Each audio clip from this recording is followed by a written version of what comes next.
నమస్తే, welcome to social post. నేను మీ మాధురి. ఈ రోజు మనతో పాటు ఉన్నారు సలీం అన్సారీ గారు, hotel management senior front office lecturer. నమస్తే సార్. నమస్తే మేడం. అయితే మనకి ప్లేన్ అనంగానే ఫస్ట్ గుర్తొచ్చేది ఎయిర్ హోస్టెస్. Yes. ఈ ఎయిర్ హోస్టెస్ కోర్స్ కోసం మనం ఏమైనా చేయాల్సి ఉంటుందా? ప్రత్యేకించి హోటల్ మేనేజ్మెంట్ లో ఈ ఎయిర్ హోస్టెస్ కి సంబంధించి ఏమైనా స్పెషల్ లైన్స్ ఉన్నాయా? హోటల్ మేనేజ్మెంట్ లో లేదు madam. Actually as I told you already, hospitality అనేది మనం ఆల్రెడీ నేర్చుకుని ఉంటాం. ఎయిర్ హోస్టెస్ కూడా కావాల్సింది ఏంటంటే hospitality. Yes. But airlines కి సంబంధించి కొన్ని రూల్స్ అండ్ రెగ్యులేషన్స్ ఉంటాయి. అండ్ ఫ్లైట్ లో ఎలా బిహేవ్ చేయాలి అండ్ గెస్ట్ ని లేదా కస్టమర్ ని ఎలా గైడ్ చేయాలని కొన్ని రూల్స్ ఉంటాయి. సో వాటిని వీళ్ళు ఇన్స్టిట్యూట్ లో నేర్చుకుంటారు. ఏదైతే ఎయిర్లైన్స్ కి సంబంధించిన కోర్స్ లో వీళ్ళు ఇన్స్టిట్యూట్ లో నేర్చుకుంటారు. Okay. Okay. So hotel management లో స్పెసిఫిక్ గా ఎయిర్లైన్స్ కోసం అనేది కోచింగ్ అంటూ ఏముండదు. We teach hospitality, that is more than enough. And flight లోకి సంబంధించిన ఏవైతే రూల్స్ రెగ్యులేషన్స్ ఉంటాయో, ఎస్ఓపీస్ ఉంటాయో, అవి వాళ్ళు కోర్స్ లో నేర్చుకుంటారు. ఓకే. దానికి స్పెషల్ కోర్స్ Yes, దానికి సెపరేట్ కోర్స్ ఉంది. ఇన్స్టిట్యూట్స్ కూడా ఉన్నాయి హైదరాబాద్. ఓకే. Yes. సో ఇంకా ఈ టూరిజం అండ్ హోటల్ మేనేజ్మెంట్ కలిస్తే ఇంకా ఎలాంటి అద్భుతాలు చేయొచ్చు అంటారు, రెండు కలిపి కోర్స్ చేసినట్లయితే? సో టూరిజం అనేది ఫ్యూచర్ లో చాలా చాలా పెద్ద రోల్ ప్లే చేస్తుంది. వన్స్ నేను చిన్నగా ఉన్నప్పుడు ఎగ్జాంపుల్ గా తీసుకుంటే, ఒక స్టేట్ దాటి బయటకు వెళ్ళాలంటే చాలా మంది middle class, lower middle class families ఉండేవి. They use to think a lot. ఇప్పుడు ఏంటంటే స్టూడెంట్స్ చాలా మంది 90% స్టూడెంట్స్ మేము అబ్రాడ్ వెళ్ళాలని చెప్పి కోర్స్ జాయిన్ అయ్యే వాళ్ళు ఉంటున్నారు అనమాట. దానికి 5 లక్షలు అవని, 10 లక్షలు అవని, 20 lakhs అవని పేరెంట్స్ రెడీ ఉన్నారు ఇన్వెస్ట్ చేయడానికి. నేను చిన్నగా ఉన్నప్పుడు ఒక 1 lakh అంటే దట్ ఈస్ బియాండ్ లిమిట్స్ అనమాట. ఊహకు కూడా అందనంత అమౌంట్ అది. సో అప్పుడు పాసిబిలిటీస్ లేవు. ఇప్పుడు పాసిబిలిటీస్ పెరిగాయి. ట్రావెల్ అనేది మనము చాలా రీజన్స్కి చేస్తాం. ఓకే. ఓకే, లైక్ మెడికేషన్స్కి అయ్యుండొచ్చు, ఎడ్యుకేషన్కి అయ్యుండొచ్చు, లీజర్కి అయ్యుండొచ్చు, స్పోర్ట్స్ అయ్యుండొచ్చు.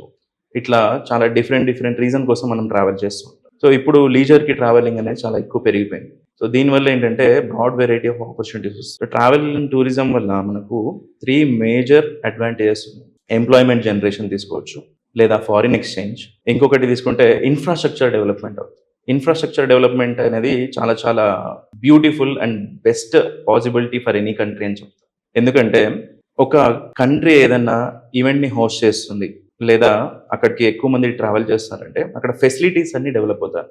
లైక్ రోడ్స్ అయి ఉండొచ్చు, రైల్వేస్ అయి ఉండొచ్చు, ఎక్స్ట్రా ఫ్లైట్స్ అయి ఉండొచ్చు, హోటల్స్ అండ్ షాపింగ్ ఆర్కేడ్స్, పెద్ద పెద్ద షాపింగ్ మాల్స్, ఇట్లాంటి డిఫరెంట్ సెక్టార్స్లో చాలా హ్యూజ్ డెవలప్మెంట్ వస్తుంది. ముందున్న దానికంటే బెటర్మెంట్ చూస్తారు. ఒక ప్రైమ్ మినిస్టర్ వస్తున్నాడు అంటే ఒక కంట్రీకి, డెఫినెట్లీ ఆ రోడ్స్ అన్ని మీకు క్లీన్గా కనిపిస్తాయి. ఒకవేళ రోడ్ లేకపోతే రోడ్ అప్పటికప్పుడు కన్స్ట్రక్ట్ చేయడం చూస్తాం మనం. ఇట్లాంటి డెవలప్మెంట్స్ అనేవి చాలా జరుగుతాయి అన్నమాట. ఎస్పెషల్లీ స్పోర్ట్స్ కానీ ఇంటర్నేషనల్ ఈవెంట్స్ జరుగుతున్నప్పుడు లేకపోతే కొత్త హోటల్స్ కూడా కన్స్ట్రక్ట్ చేస్తారు. సో అంత ఇంపార్టెన్స్ ఉంది, ఎందుకంటే ఇది మన నేషనల్ ప్రైడ్కి సంబంధించిన మాట. సో డెఫినెట్లీ ఏ కంట్రీ అయినా సరే బెస్ట్ ఇవ్వాలని కోరుకుంటాను. Hospitality. Yes, exactly. So recently మనం చూసుకుంటే మిస్ వరల్డ్ కాంపిటీషన్స్ మన హైదరాబాద్ హోస్ట్ చేసింది. సో దానివల్ల మన చార్మినార్ అయ్యుండొచ్చు, వేరే different hotels, Ramoji film city visit తీసుకురావాలి. సో చాలా మంచి ఎక్స్పీరియన్స్ వాళ్ళు తీసుకున్నారు. సో ఆ ఎక్స్పీరియన్స్ వాళ్ళ లైఫ్ లాంగ్ ఎప్పటికీ ఉండిపోతుంది. అండ్ ఆ ప్రైడ్ అనేది మన హైదరాబాద్ కి దక్కింది. So definitely travel and tourism అనేది చాలా కీ రోల్ ప్లే చేస్తుంది. అండ్ మనకు ఆపర్చునిటీస్ 100% డెవలప్ అవుతున్నాయి అన్నమాట. ఫ్యూచర్ లో ఇంకా బెటర్ ఆపర్చునిటీస్ వస్తుంది. సార్, మీరు కంట్రీస్ టు కంట్రీస్ అన్నారు. ఈ మధ్య H1B వీసా కోసం చాలా రచ్చ జరుగుతుంది. అయితే నెక్స్ట్ వేరే కంట్రీస్, ఇప్పుడు మనకి H1B వీసా ప్రాబ్లం ఉంది కాబట్టి ప్రతి ఒక్కళ్ళు అక్కడ జాబ్ కోసం వెళ్ళటానికి అంత స్పేర్ చేయలేరు కాబట్టి ఇంకా ఎలాంటి కంట్రీస్ మన ఇండియా నుంచి హాస్పిటాలిటీ విషయంలో కానీ, హోటల్ మేనేజ్మెంట్ విషయంలో కానీ, టూరిజం నుంచి కానీ స్టూడెంట్స్ ని కోరుకుంటున్నారు? So Gulf countries they are always ready to welcome అంటే మెయిన్ థింగ్. అయితే అలా కాకుండా ఇంకా కొన్ని కంట్రీస్ ఉన్నాయి ఏవైతే స్టిల్ దే రిక్వైర్ అని చెప్పొచ్చు. అయితే ఎప్పుడైతే మన దగ్గర నుంచి ఎక్కువ నెంబర్ ఆఫ్ పీపుల్ ట్రావెల్ చేస్తారో, సో అక్కడ కూడా వాళ్ళకి సఫిషియంట్ అయిపోతారు అన్నమాట ఎంప్లాయీస్. దాని తర్వాత వాళ్ళు రిసీవ్ చేసుకోవడం స్టాప్ చేస్తారు. ఓకే. సో ప్రతి ఒక్కరూ అబ్రాడ్ వెళ్ళాలి అనుకుంటే చాలా కష్టం అని చెప్తారు. సో దానికోసం మనం మన బెటర్ పాసిబిలిటీస్ని క్రియేట్ చేసుకోవాలి.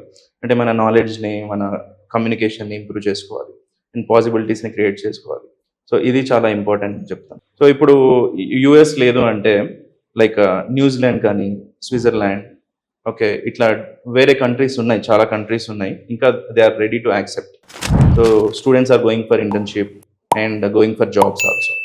Even students are going to Australia, but it depends on their capability and their interest అని చెప్తాను.